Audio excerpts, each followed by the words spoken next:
Assalamu alaykum aziz qarindoshlar, mush vaqtingiz xayrlik bo'lsin. Alma kompyuterning sistemasi Windows sistemasidan tamoman farqli bo'lganligi uchun ehtiyojli qarindoshlarning kuchli talab qilishi bilan Alma kompyuterni tonish va ishlatishdan savad darsimizning birinchi qismini boshlash oldida turibmiz. Mazkur darsimiz Alma kompyuter bilan yangi uchrashganlarga mos keladi. Setvelishdan avval kompyuterning seplimlariga qarashni bilib olaylik.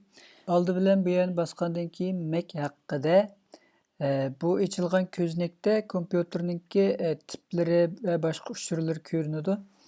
Buni biz endi asosli bizga lozim bo'ladigan, muhim deb qaraydigan yerimiz markaz bir taraf qilg'ich. CPUning qanday roli bor degan chog'da buning kompyuterimizdagi asosli roli kompyuterga bergan buyruq bilan kompyuter yumshoq detaldagi sonliq ma'lumotlarni bir taraf qilish roli bor. Demak, bu kompyuterimizda biz mashg'ulot qilayotganda biz bergan buyruqni tez asta ijro bo'lishi bilan munosabatlik. Biz endi cho'ng doiradagi loyiha ishlarini qilsak va yoki cho'ng tipdagi ishlarni qilgan vaqtimizda CPUning yuqori tipdagilar lozim bo'ldi.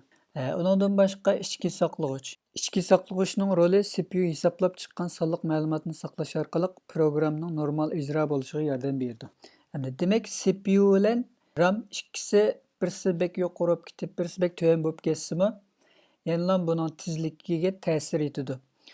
Odatda Alma kompyuterlarimiz bir-biriga mos qadamda chiqadi hamda. Undan keyingisi hozir 4 GB va yoki 8 GB va yoki 16 GB deb chiqyotidi. Uni yana bir ko'rishning usuli buni bosgandan keyin bu yerda ko'rinadi. Demak, buningga 2 tal RAM seplangan 4 GB dan. Ondan keyin uchurlarim yerda ko'rinadi. Ondan keyin so'zlaydiganimiz SIM kartasi.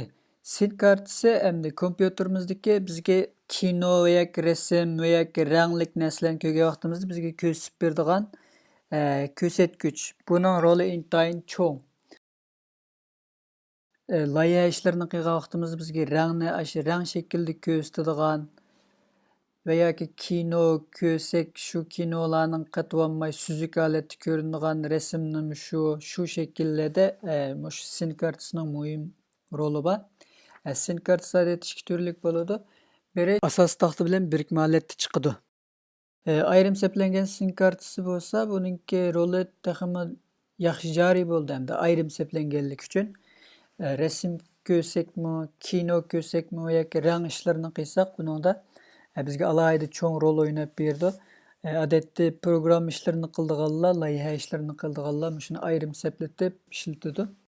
Biz shuning qarta tanlasak bo'ldi. Qattiq diska hammamizga ma'lum, bizning buningdagi material, hujjatlarimizni saqlaydigan ambar desak bo'ladi.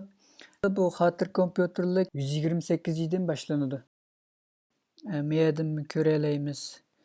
Masalan, meyadan qarasak, buningki tipi SSD qattiq disk seplangan. Bu diskining aloyidligi bo'lsa, har xil hujjat va materiallarimizni qachalash va chiqarishda.